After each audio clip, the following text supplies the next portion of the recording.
ఉదయకాల ప్రార్థన. అత్యున్నతుడా, ఆలోచనకర్త, సజీవుడా, సర్వోన్నతుడా, స్తోత్రాలు స్తుతులు చెల్లిస్తున్నాం తండ్రి. గడిచిపోయిన రాత్రి కాలమంతను కూడా అయా మీ యొక్క ఉన్నతమైన కాపుదల కంచె మాకును మా కుటుంబమునకు దయచేశారు ప్రభువా. మా అందరికీ తండ్రి కంటి నిండా నిద్ర దయచేశారు. మీ రెక్కల చాటున మమ్మల్ని భద్రపరిచారు. అందును బట్టి స్తుతులు.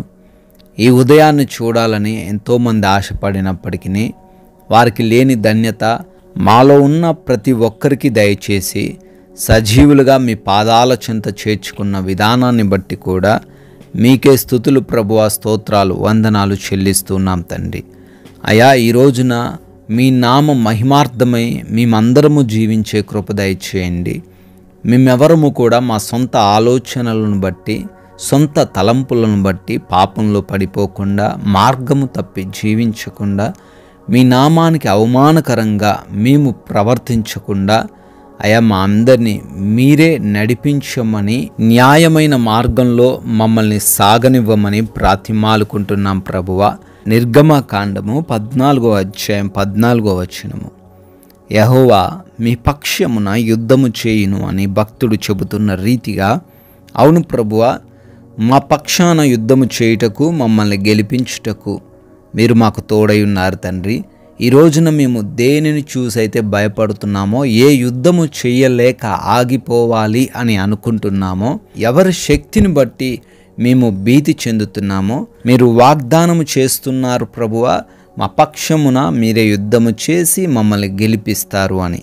ఈ వాగ్దానాన్ని ఈ ఉదయకాలంలో ఈ ప్రార్థనలో ఏకీభవిస్తూ ఉన్నటువంటి ప్రతి ఒక్కరి జీవితంలో నెరవేర్చమని అడుగుతున్నాం తండ్రి. ఈ ఉదయకాలంలో ఎవరైతే బిడ్డలు ప్రభువా ప్రార్థనలో ఏకీభవిస్తూ ఉన్నారో వారందరినీ తండ్రి మీ పాద సన్నిధికి తీసుకొని వస్తున్నాము. వారి పనులను మీ పాద సన్నిధికి తీసుకొని వస్తున్నాము.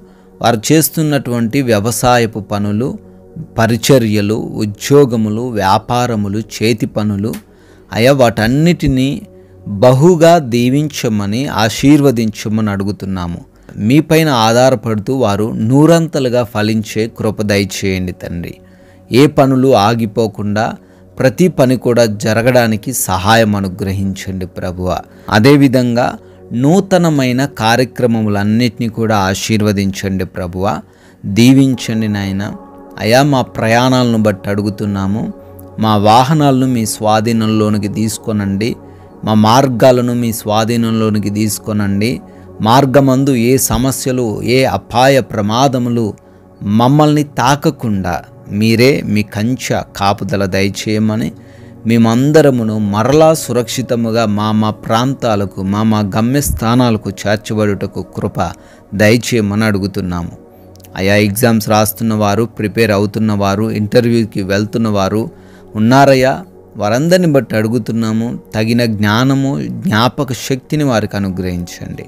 హాస్పిటల్స్కి వెళ్తున్న వారు ఉన్నారు. వారి యొక్క రిపోర్ట్స్, వారి యొక్క చెకప్స్లలో మీరు తోడై ఉండండి. అదేవిధంగా నాయన ఆపరేషన్స్, డెలివరీస్లో కూడా మీ సహాయమును అనుగ్రహించండి. గృహములలో ఎవరైతే ఒంటరిగా ఉంటున్నారో వారిని ఎవ్వరూ తాకకుండా, ఏ హాని వారికి జరగకుండా కాపాడండి ప్రభువా.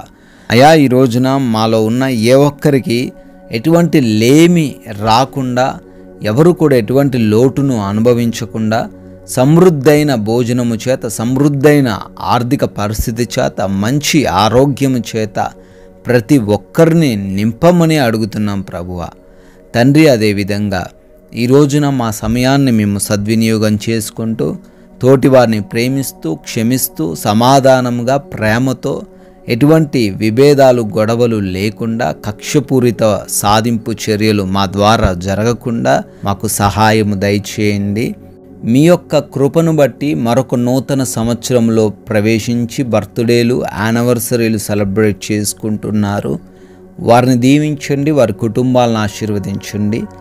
మేమును కొందరికైనను మా నోటి ద్వారా స్వార్థను ప్రకటించి రాజ్య స్వార్థలో పాలిభాగస్తులయ్యే ధన్యత దయచేయమని జీవం కలిగిన యేసుక్రీస్తు వారి నామంలో ఈ ప్రార్థనను అడుగుతున్నాం తండ్రి. ఆమెన్.